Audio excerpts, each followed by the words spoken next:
الله مخلصا له الدين. Assalamualaikum warahmatullahi wabarakatuh.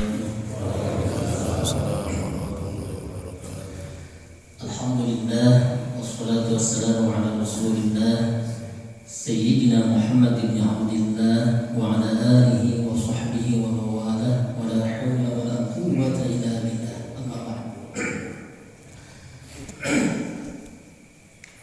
Hadirin jamaah salat subuh rahimakumullah, bersyukur kepada Allah dengan mengucapkan alhamdulillahirabbil alamin, selawat ke atas Nabi dengan mengucapkan Allahumma shalli ala sayyidina Muhammad wa ala ali sayyidina Muhammad.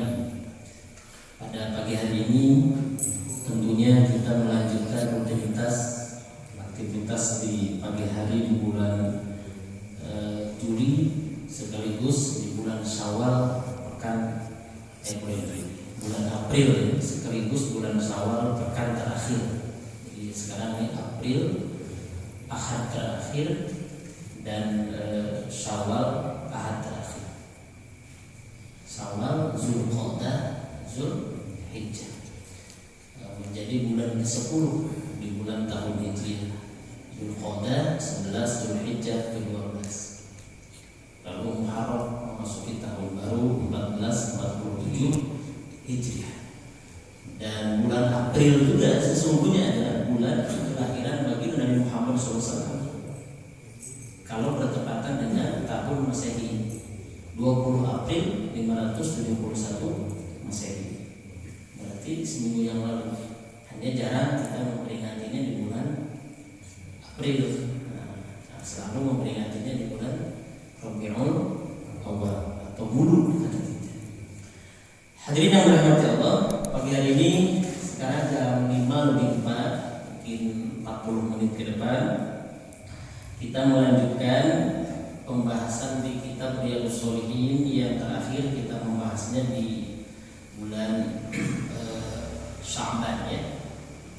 Sebelum Ramadan, 1 bulan sebelum Ramadan ada bulan Sya'ban, ya.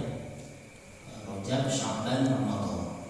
Sya'ban, Ramadan, sekarang kita di akhir bulan Syawal. Hampir 2 bulan yang lalu kita memulainya, mengakhirinya, kemudian baru memulai kembali di bulan Syawal. Ini masih bab yang sama, ya. Tentu dalam pembahasan hadis yang berbeda. Saya lanjut saja, nanti kita uraiannya di pembahasan hadis kita. As-sabi', hadis yang ke-7 di bab yang sama. Anhu di sini masih dari Abu Hurairah. Anna Rasulullah sallallahu alaihi wasallam qala hubibatin naru bisyahawat wa hubibatil jannatu bil makarih, muttafaqun alaih. Wa fi riwayatin min Muslim huffat badala hujibat wa huwa bima'nahu ay bainahu wa baina hadzal hijab fa idza fa'alahu akhalaha. Dari Abu Hurairah radhiyallahu anhu bahwa Rasulullah SAW telah bersabda, apa kata beliau? Kata baginda Nabi, neraka itu hujibatin nar bisyahawat, ditutupi dengan berbagai macam syahwat atau kesenangan. Nah, ini maknanya, maksudnya apa nanti kita bahas. Dan surga itu wa hujibatil jannah, dan surga itu ditutupi dengan berbagai hal yang tidak disenangi. Muttafaqun alaih. Dalam sebuah riwayat dari Muslim disebutkan dengan menggunakan kata huffat, bukan hujibat, tapi menggunakan kata huffat. Kalau di riwayat yang pertama tadi menggunakan kata hujibat, sedangkan di riwayat Muslim menggunakan kata huffat. Huffat itu sebagai ganti daripada hujibat, artinya sama, itu ditutupi, diliputi. Itu bahwa antara seseorang dengan neraka atau surga itu ada hijabnya. Maka jika hijab ini dilaluinya, dia akan masuk ke dalamnya, baik ke dalam surga maupun neraka. Begini, ketika baginda Nabi menyampaikan kalimat hujibatun nar bisyahawat, jadi neraka itu, ya, ditutupi dengan berbagai macam syahwat, kesenangan. Bahasa lainnya begini, bahasa sederhananya, seakan-akan karena ini kiasannya, seakan-akan pindah kalimna itu menggoda. Jadi penuh dengan syahwat, penuh dengan godaan, penuh dengan keinginan. Syahwat itu kan keinginan, keinginan nafsu, keinginan yang memuncak, yang mendorong dari jiwa kita, itu syahwat.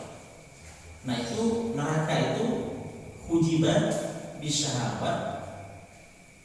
Kalau itu terbuka hijabnya, maka lebih mengendalikan syahwatnya, lebih mengoptimalkan, mendominasikan syahwatnya tadi, maka dakhalah dia bisa masuk neraka. Sehingga di sini perannya apa? Pengendalian nafsu, pengendalian syahwat tadi. Qad aflaha man zakkaha wa qad khaba man dassaha. Bahagia mereka yang mensucikan jiwanya dan mereka celaka mereka yang mengotorinya. Hujibat itu memang secara arti harfiah adalah hijab. Hijab itu penghalang. Tetapi kalau hijab itu dibuka, orang lalu mengutamakan, mendominasikan syahwatnya daripada akalnya, keinginannya, kesenangannya. Rata-rata neraka itu kesenangan. Ya kan di dunia itu begitu. Kan laki-laki tidak jauh harta wanita kan. Sekarang kuota namanya harta, yaitu kekayaan.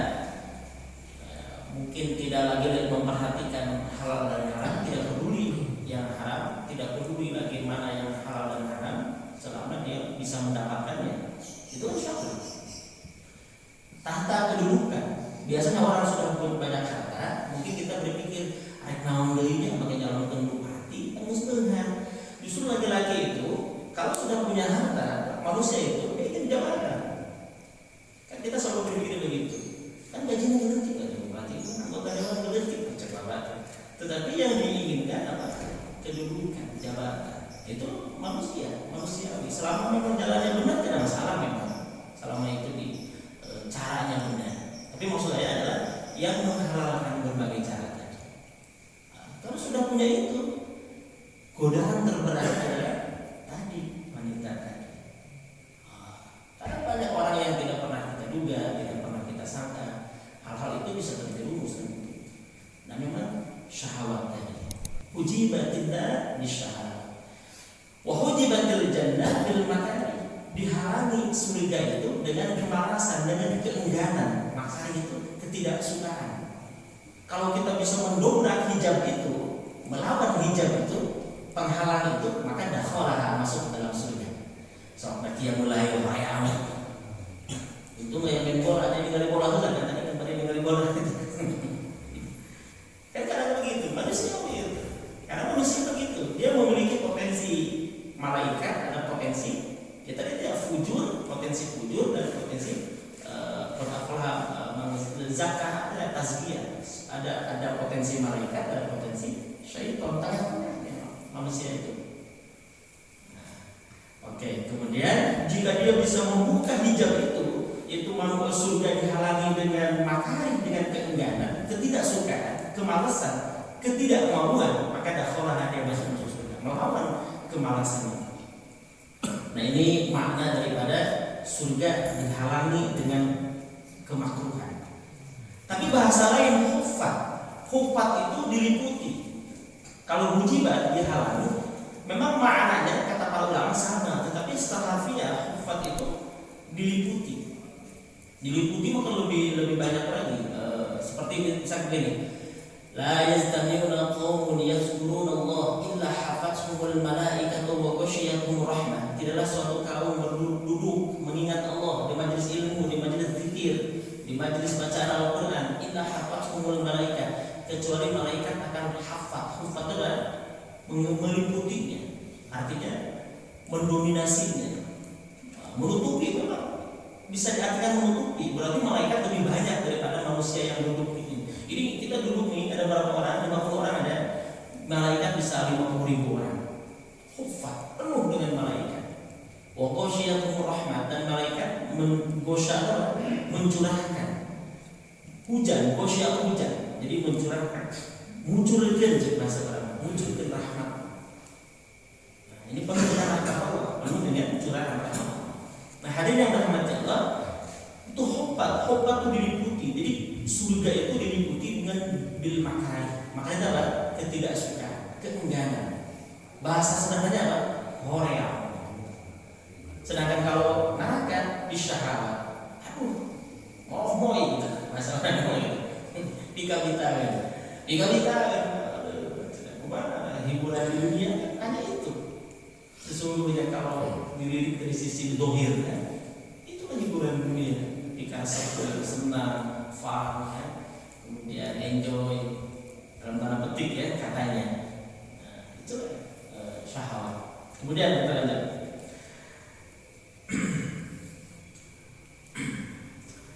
Di hadis yang berikutnya Al-Thamin ya.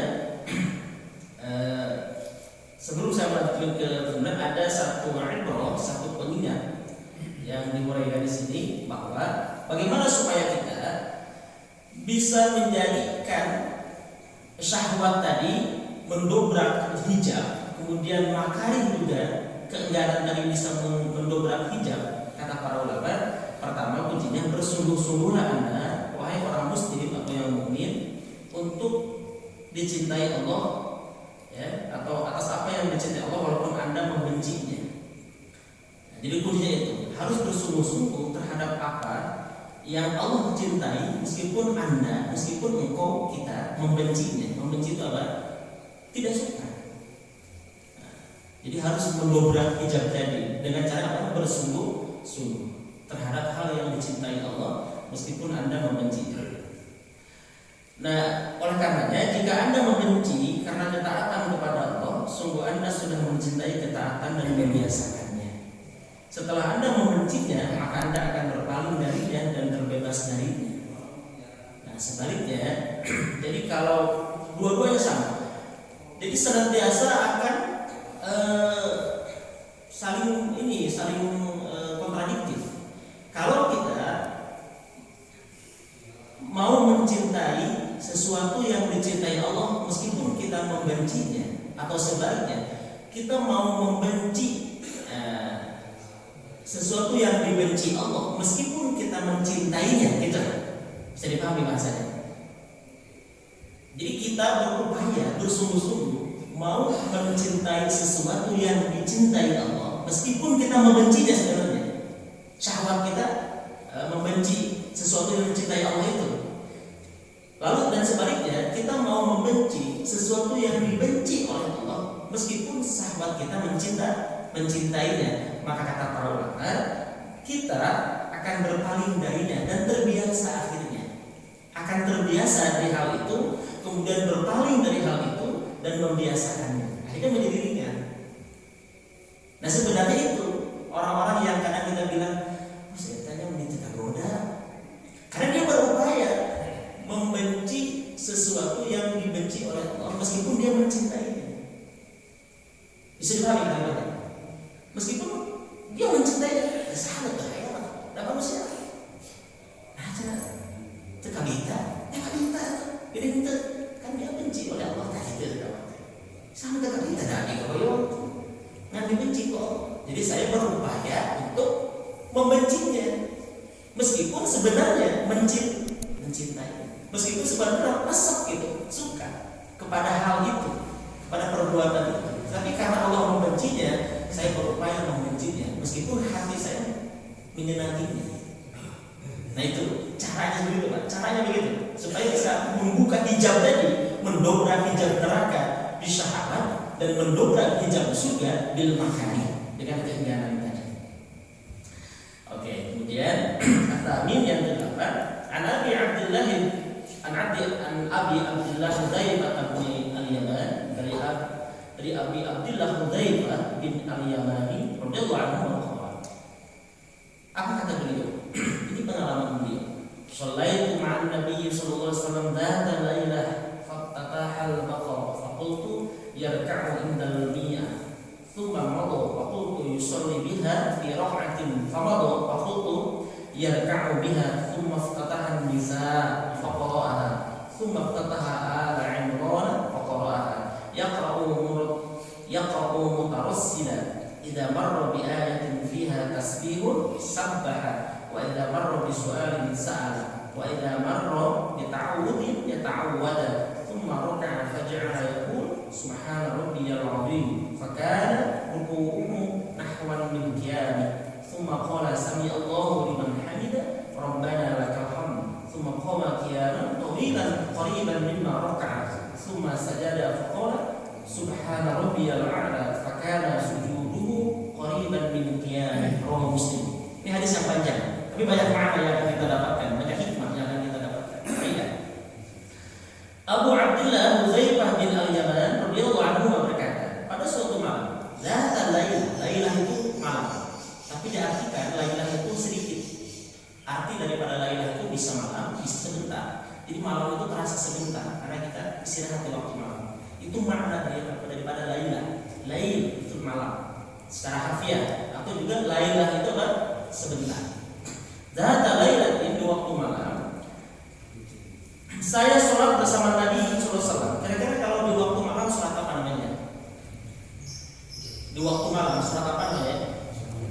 Sholat malam. Namanya sholat malam, sholatul lail. Nah, sholat malam ini bisa dengan dua cara. Kalau dilakukan sebelum tidur namanya qiyamul lail. Kalau dilakukan bangun tidur, begadang bangun tidur namanya tahajud. Begitu. Sholatul lail itu umum. Bisa dilakukan sebelum tidur, setelah tidur, hanya beda nama saja. Intinya sama-sama saja. Secara umum qiyamul lail mendirikan malam, menghidupkan malam. Nah, menghidupkan malam itu bisa dengan sholatul lail, sholat malam, bisa dengan tilawah Quran, bisa dengan zikrullah. Jadi menghidupkan malam qiyamul lail tidak hanya sholat malam, meskipun hukum asalnya sholatul lail, sholat malam, tetapi bisa dengan membaca Al-Quran, bisa dengan zikrullah. Makanya ketika itikaf kan tidak harus sholat terus-terusan sholat, bisa dengan baca Al-Quran, bisa dengan zikir, bahkan bisa dengan majelis ilmu. Misalkan itikaf bulan Ramadan, ada pengajian nggak apa-apa. Kita niat itikaf itu adalah qiyamul lailnya, menghidupkan malam. Dan menghidupkan malam bisa dengan sholat, bisa dengan baca Quran, bisa dengan zikir, bisa dengan majelis ilmu. Nanti di bulan Ramadan, nah kita biar tidak ngantuk, kan thalabul ilminya, tahajudnya ataupun itikaf, pengajian di malam hari setelah sholat, itu pasti lain begitu. Jadi ada variasi supaya tidak ngantuk. Dan itikaf tidak perlu dimatiin lampu, padahal sudah digelapin. Gua bilang cahaya tidak digelapin segala, cahaya supaya tertutup gitu. Itikaf tidak perlu dimatiin lampunya atau digelapin.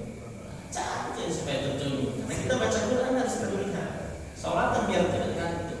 Kalau mau sendirian di rumah, misalkan tahajud, lalu pernah teman-teman, agak aja pamit dengan teman. Oke, kita lanjut. Jadi hikmah yang pertama adalah tentang sholat malam, tentang qiyamul lail atau menghidupkan malam. Yang kedua apa hikmahnya? Di sini ada sahabat mengatakan, saya sholat bersama Rasulullah SAW di malam hari. Berarti sholat tahajud boleh berjamaah, sholat tahajud boleh berjamaah. Tidak ada pembatas para ulama karena tidak ada bedanya dengan sholat tarawih. Sholat tarawih itu adalah qiyamul lail fi Ramadan, di bulan Ramadan. Kenapa orang membid'ahkan sholat tahajud di bulan Ramadan berjamaah? Baginda Nabi melakukan dengan sahabat. Kata sahabat apa dalam hadis ini? Beliau membukanya, Nabi setelah Al-Fatihah membuka bacaan itu dengan Al-Baqarah. Luar biasa. Dalam hati saya berkata, kata sahabat itu, mungkin beliau akan ruku jika mencapai 100 ayat. Mungkin Al-Baqarahnya cuma 100 ayat. Terus sampai selesai Al-Baqarahnya. Itu baru berdiri, masih berdiri. Kemudian setelah itu beliau berlalu 100 ayat. Dalam hati saya berkata lagi, mungkin beliau akan membaca satu surah dalam satu rakaat. Dikiranya satu Al-Baqarah selesai. Kemudian berlalu satu surah Al-Baqarah selesai. Selanjutnya saya berkata, mungkin beliau akan ruku dengannya. Kemudian beliau membuka surah An-Nisa. Masya Allah. Setelah Al-Baqarah surah sebentar. Al-Maidah dulu ya. Terjemah satu hadis gitu kan.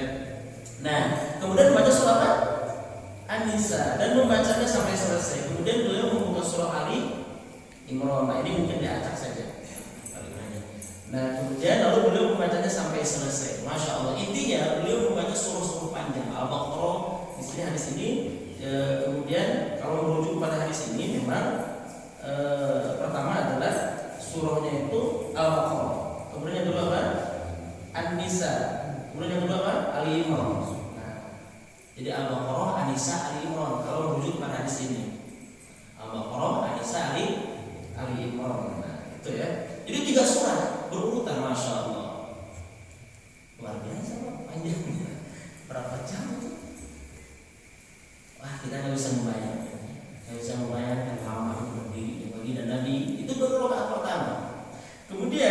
beliau dan ruku ya. Selanjutnya saya berkata beliau akan ruku dengannya. Kemudian beliau membuka surah An-Nisa dan membacanya sampai selesai. Kemudian beliau membuka surah Ali Imran. Setelah Al-Baqarah, surah pertama Al-Fatihah. Urutan surah Al-Quran. Al-Baqarah bukan surah pertama, itu surah kedua. Al-Fatihah, Al-Baqarah, ya Ali Imran kan. Nah, tapi kenapa di sini tidak berurutan ya? Ini nggak apa-apa, saya membaca hadis ini sesuai dengan apa yang dibaca di sini. Nah, beliau membuka surah Ali Imran, lalu beliau membacanya sampai selesai. Bayang apa? Al-Baqarah dua juz, masya Allah.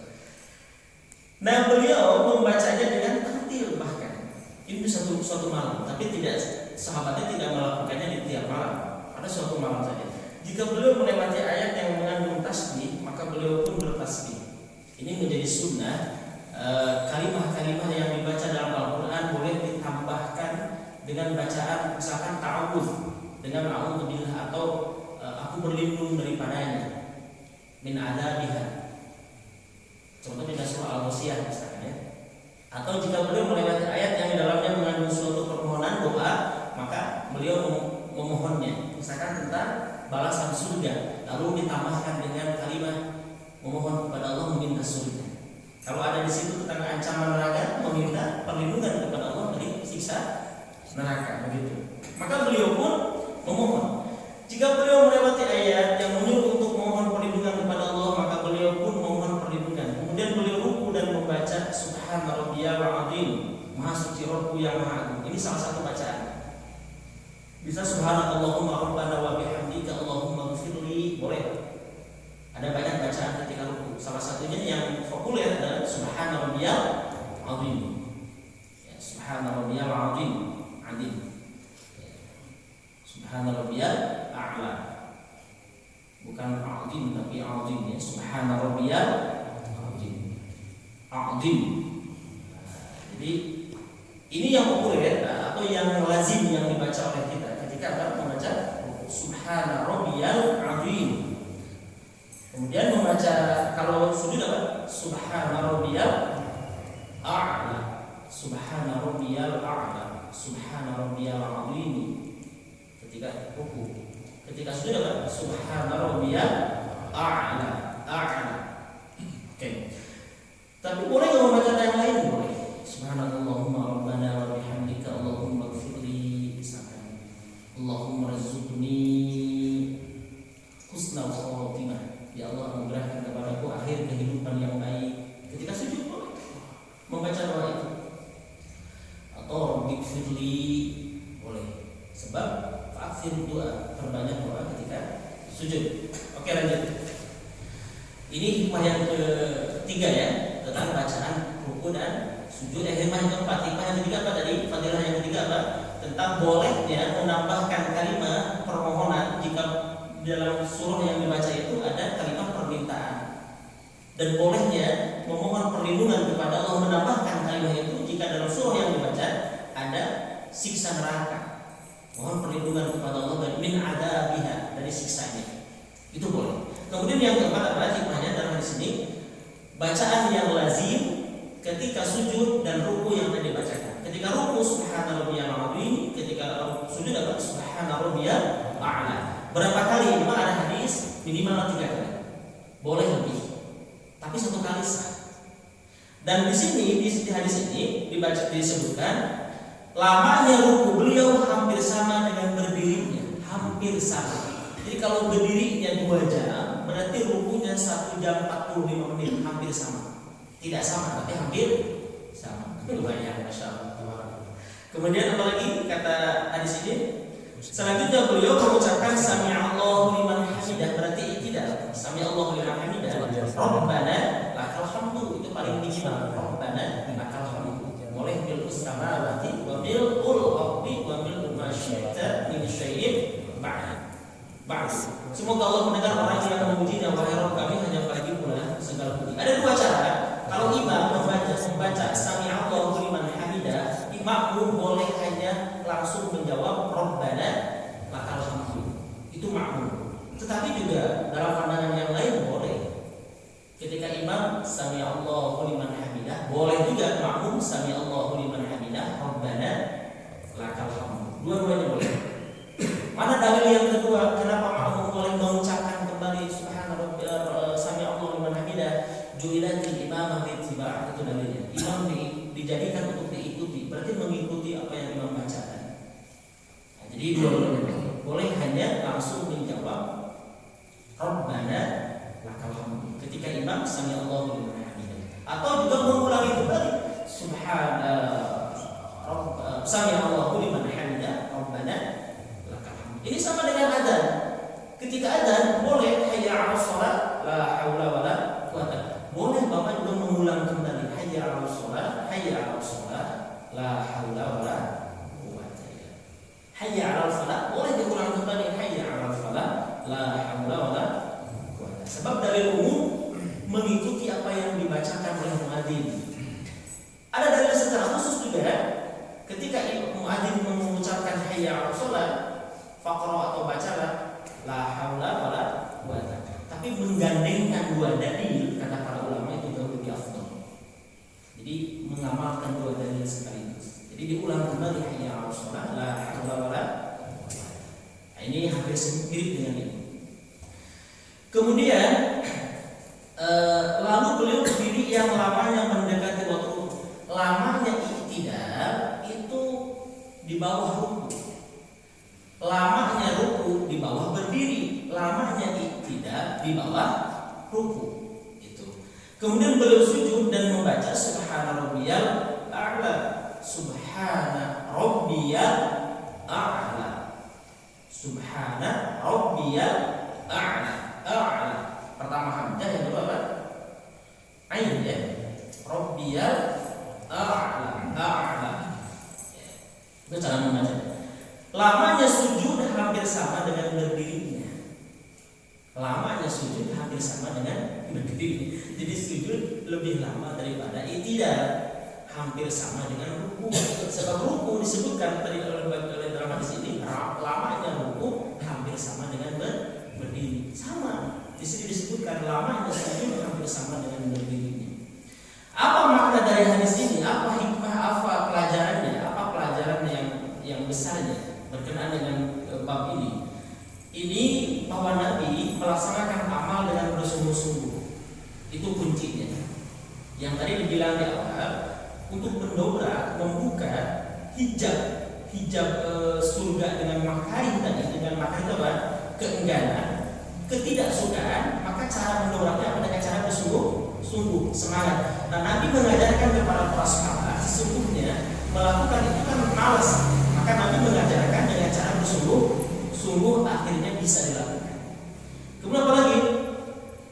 Nah, beliau melaksanakan amalan yang sangat sulit karena mengharap keridhaan dan pertemuan dengan Allah. Hadis ini juga sebagai dalil bolehnya melaksanakan qiyamul lail dengan berjamaah, tetapi tidak selamanya. Serta bolehnya mendahulukan membaca surah dari surah yang lain, karena Nabi Muhammad SAW mendahulukan membaca surah An-Nisa dari surah Ali Imran. Jadi banyak hikmah. Jadi pertama tadi tentang bersungguh-sungguh atau selain yang sudah sampaikan di awal. Yang kedua apa? Tentang mengharapkan ridho dan pertemuan Allah itu harus dengan cara yang sulit, dengan cara yang di luar kebiasaan. Kemudian apa lagi? Hadis ini juga sebagai dalil bolehnya qiyamul lail atau sholatul lail secara khusus dengan berjamaah meskipun tidak selalu. Jadi boleh dalam acara-acara tertentu kita mengadakan acara keluar kampus kalau di kuliah ya, atau keluar masjid, DKM ngadain camping bersama. Ini bagus kan, jadi adain camping ini harus camp bersama, harus ada itu. Nanti pengajian di tempat camp ya, camp bersama, renungan malam, tahajud bersama itu boleh. Dimana di Ciwidey. Saya juga mau ngadain dengan siapa, dengan jamaah nanti tanggal 19 Mei. Jangan salah. Jangan mancing bersama orang. Tenang, mancing bersama. Nanti ayat camping bersama, camp semalam.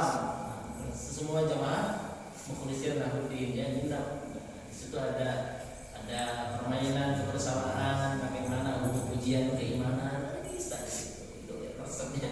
sekedar mengenal tahajud berjamaah boleh? Boleh. Tahajud berjamaah. Ya. Oke. Jadi di daerah-daerah itu, jadi ceria ibadah itu jadi bikin semangat ceria. Ceria itu dalam tanda petik artinya apa? Jadi ada kebersamaan.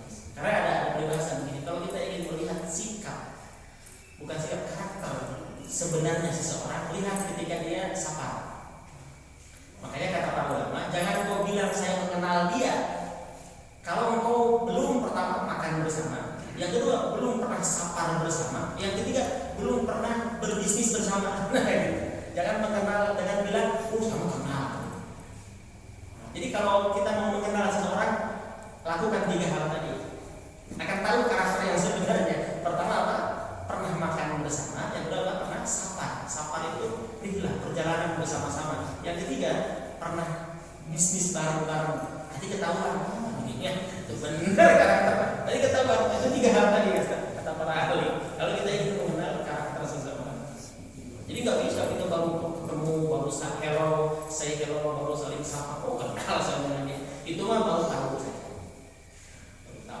Nanti ketahuan pas sapar bersama, bisnis bersama, makan bareng gitu. Nah kan jangan terlalu, nah ini gitu kan, nah tidak mau berbagi, nah gitu. Oke kita masih ada mau gereja. Nah bapak ibu yang dirahmati Allah, kemudian di hadis ini juga bolehnya mendahulukan membaca surah dari surah yang lain. Memang secara hukum asal, kalau dalam sholat misalnya rakaat pertama dan rakaat kedua itu hukum asalnya sunnahnya, kalau 2 rakaat yang berbeda itu itu berurutan. Misalkan rakaat pertama takatsur, al-hakumut takatsur, rakaat kedua itu berurutan misalkan wa'ash atau al-humazah, kan sesuai dengan urutannya, nomor suratnya itu sunnah. Itu rakaat pertama dan kedua. Tetapi bagi Nabi di sini di 1 rakaat boleh diacak Al-Baqarah tiba-tiba ke An-Nisa, kemudian Ali Imran gitu. Jadi hikmah kata para ulama boleh dengan demikian di dalam 1 rakaat. Tapi juga bukan berarti haram sebenarnya. Misalkan imam rakaat pertama bacanya apa? Takatsur, al-hakum takatsur. Pas rakaat kedua azal-zalah, idza zulzilatil ardu zilzalaha, kan itu mundur. Tidak berurutan kan? Memang tidak haram. Boleh-boleh saja. Hanya kalau mengikut dalil secara khusus, kalau di 2 rakaat yang berbeda, itu rakaat pertama berurutan.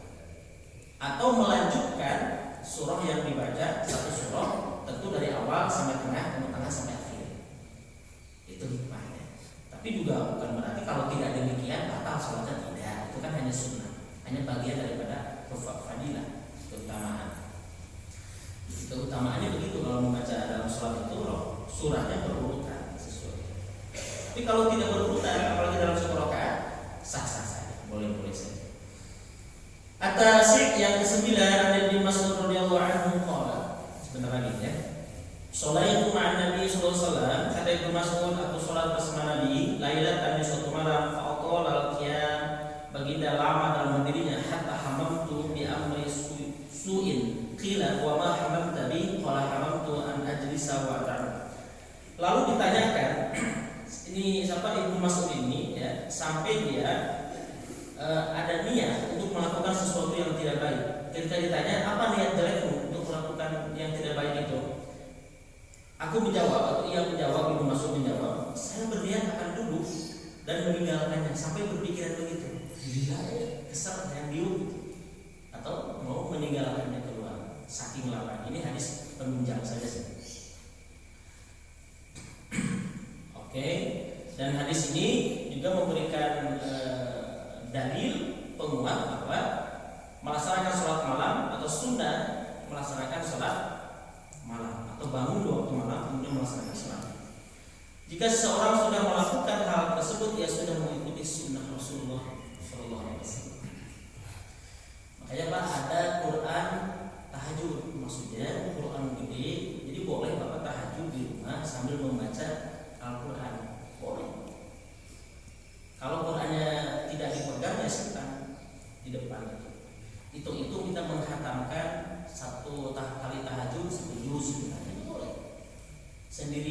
membaca Al-Quran sambil sholat tahajud, boleh membaca Al-Quran. Karena sunnahnya kalau sholat sendirian ataupun qiyamul lail itu melamakan berdiri, lama berdirinya. Bagaimana bagi Nabi membaca di Masjidil Haram misalkan? Saya sering melihat anak-anak muda mungkin dia menghafal Al-Quran sambil mengulang hafalannya, murojaah, dia sambil pegang Al-Quran. Ya mulai kita pegang Al-Quran. Jadi boleh. Kalau apalagi sholat sendiri. Tapi kalau jadi imam jadi fitnah. Ya minimal kan disimpan di depan gitu. Ini sholatnya sendirian, terutama sholat yang lain. Karena itu sunnahnya lama berdiri. Mungkin kita hanya 4 rakaat, tapi berdirinya lama. Artinya bacaan Al-Qur'annya banyak. Di situ kita dapat dapat sholat tahajud, yang lainnya dapat baca Al-Qur'annya. Itu membaca Al-Qur'an saja. Hancam, maka keset Qur'an simpan. Itu ngahancam bacaan Al-Qur'an kita. Kemudian al-ashir yang ke-10 an Anas radhiyallahu an Rasulullah sallallahu alaihi wasallam yatba'ul mayyita thalatha ahluhu wa maluhu wa 'amaluhu fayarji'u ithnani wa yabqa wahidun yarji'u ahluhu wa maluhu wa yabqa 'amaluhu muttafaqun 'alaih.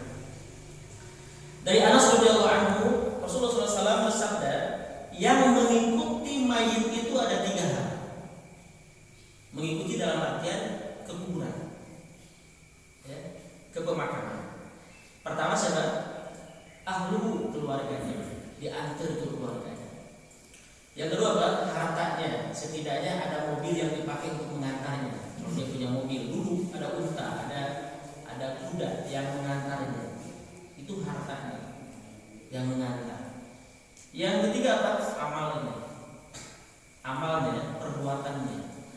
Lalu kemudian kembali yang dua balik ke.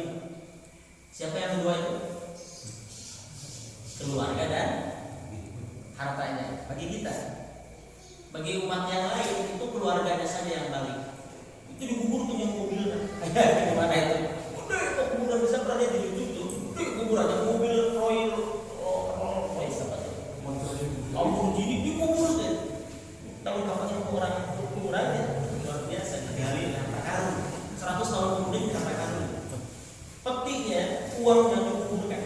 Itu ada di kepercayaan lain. Itu di peti besi. Uangnya di bank dikeluarkan dari situ dikuburkan. Makanya kalau digali itu luar biasa. Curi gitu ya.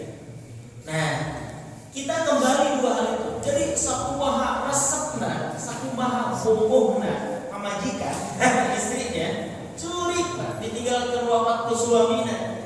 Daikkan mau ikut gak lialah? Mau gak ikut ke lialah? Gak akan.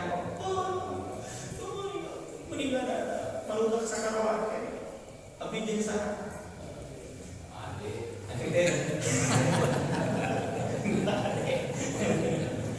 dijawab yang panik cekisnya dia api dia ada ustaznya kepedean kerbubur gitu cek ustaznya Tuhan tenang bu saya siap menggantikan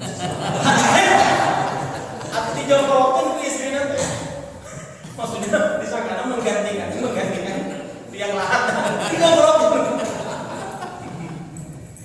maksudnya menggantikan nanti aku disangka menggantikan posisi Aina itu jawab gue sudah asal yang lahat salah kita diambil dikuburin mata kurasa ucap-ucap kita ustaz orang kayak tenang ibu saya siap menggantikannya aku dijawab Allah. Nah jadi yang kedua ini balik lagi satu siapa? Ahlu, keluarganya juga kan malu waya pokok dan tetap artinya kalau mengikuti wahidun yang satu tetap. Kira-kira apa yang tetap?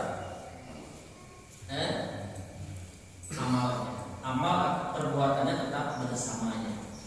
Makanya kata guru kita bahwa namanya ujiannya dikubur teh poek kan anu ngarayakan sangat menyanyi baca Al-Quran amal soleh kan harus kita ya pujian teh aya mana ya Allah kan anu ngere di lumur teh anak ada majen teh di dunia lupa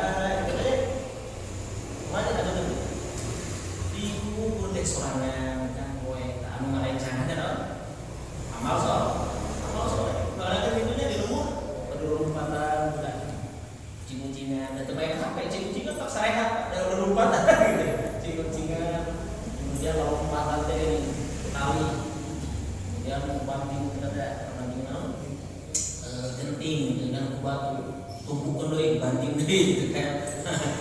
Udah maghrib kalau makan di masjid itu pujian saya mantap sholat al sahaja mengalir sholat 5 waktu berdiri hajat pada jauh ya maka balasan mereka jangan sholat iya kita salah berarti.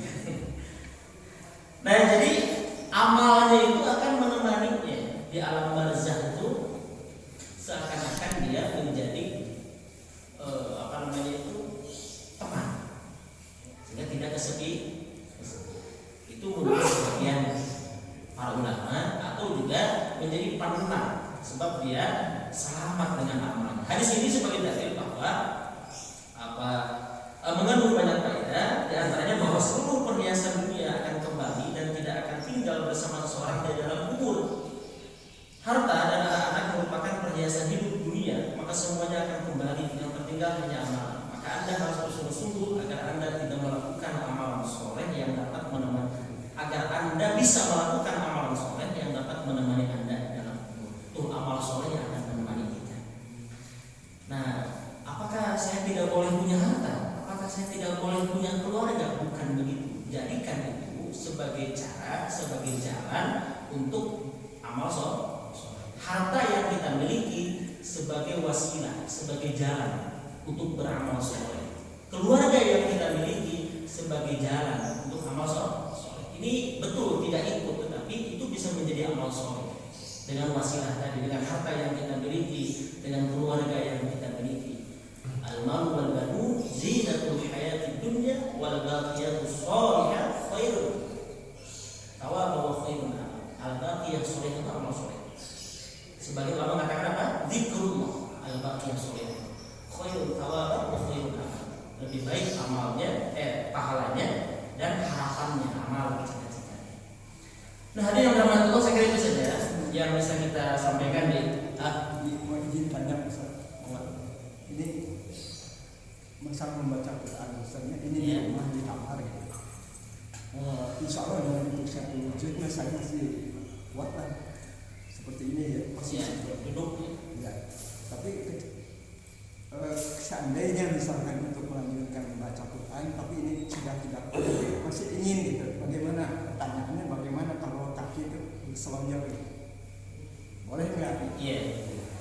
Iya, memang Bapak bisa duduk di atas kursi, bisa sambil berdiri sebenarnya ya, atau qiyamah wa qu'udan wa 'ala junubihim. Kan membaca Al-Qur'an zikir terbaik, sama dengan dikiaskan dengan zikir.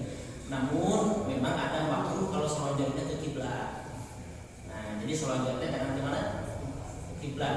Itu ada yang mengatakan waktu. Jadi boleh. Misalkan kesel sila kesel selonjornya tapi ke utara, ke barat. Kiblat maksud saya. Selonjornya karena kiamat berdiri boleh. Waktu udah duduknya kan bisa di lantai, bisa di kursi. Wa 'ala junubihim. Sambil kegoleran gitu. Dalam kondisi yang dia tidak mampu untuk berlama-lama berdiri, tidak mampu untuk berlama-lama duduk seperti Bapak, berarti selonjor. Memang ada selonjornya tidak menghadap ke kiblat. Boleh, silakan. Ini kalah saya itu, satu sujud. Nah, luar biasa. Lebih bisa sujud. Dan lagi yang lain cukup ya. Saya kira itu saja yang bisa kita sampaikan, kita bahas pada pagi hari ini. Semoga banyak hikmah dan manfaat. Mohon maaf kalau ada kekurangan dan kesalahan.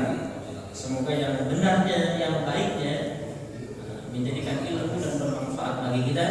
Yang salahnya tinggalkan. Kalau ada ucapan atau pemahaman yang salahnya, tentu ada dari kesalahan saya pribadi.